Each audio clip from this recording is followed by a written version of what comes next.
NEET தேர்வின் போது மாணவிகளை சோதனை என்ற பெயரில் ஆபரணங்களை அகற்ற சொல்வது, தலைமுடியை அவிழ்க்கச் செய்வது எல்லாம் மனிதாபிமானமற்றது என கூவும் 200 ரூபாய் அடிமைகள் தற்போது முதல்வர் கலந்து கொண்ட நிகழ்வில் மாணவிகளின் கருப்பு துப்பட்டாவை வெளியே பிடுங்கி வைத்துக் கொண்ட சம்பவத்திற்கு என்ன விளக்கம் அளிப்பார்கள் என்பது நமது கேள்வி. சிந்துவெளி பண்பாட்டு கண்டுபிடிப்பின் நூற்றாண்டு நிறைவு பன்னாட்டு கருத்தரங்கில் முதல்வர் கலந்து கொண்ட நிலையில் ஏராளமான மாணவிகள் இந்த நிகழ்ச்சியில் கலந்து கொண்டுள்ளனர். நிகழ்ச்சி தொடங்குவதற்கு முன்னதாகவே மாணவிகள் அணிந்து வந்த கருப்பு நிற துப்பட்டாவை நுழைவாயிலில் இருந்த காவலர்கள் வாங்கி வைத்துள்ளனர்.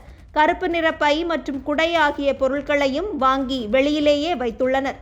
நிகழ்ச்சி முடிந்த பிறகு வெளியில் வந்த பின்னரே கருப்பு நிற துப்பட்டாக்கள் மாணவிகளிடம் ஒப்படைக்கப்பட்டதாக தெரிவிக்கப்பட்டுள்ளது. இதுகுறித்து கேள்வி எழுப்பியிருக்கும் திரு அண்ணாமலை அவர்கள், முதல்வர் கலந்து கொண்ட நிகழ்ச்சிக்கு கருப்பு நிற துப்பட்டா அணிந்து வந்த மாணவிகளிடமிருந்து துப்பட்டாவை வாங்கிய பிறகு உள்ளே செல்ல அனுமதித்தது என்ன மாதிரியான சர்வாதிகாரம் என்று கேள்வி எழுப்பியிருக்கிறார்.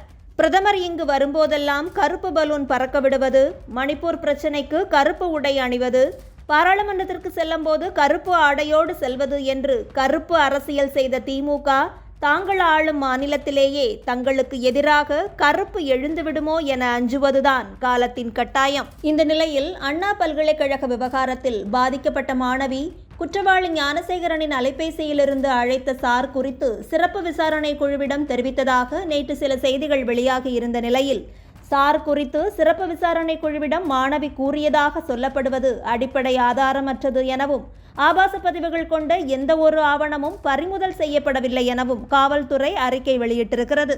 இந்த வழக்கு குறித்து சிறப்பு தனிப்படை விசாரித்து வரும் சூழலில் காவல்துறை தரப்பிலிருந்து தெரிவிக்கப்படும் இதுபோன்ற அறிக்கைகளை முன்மொழிவது யார்?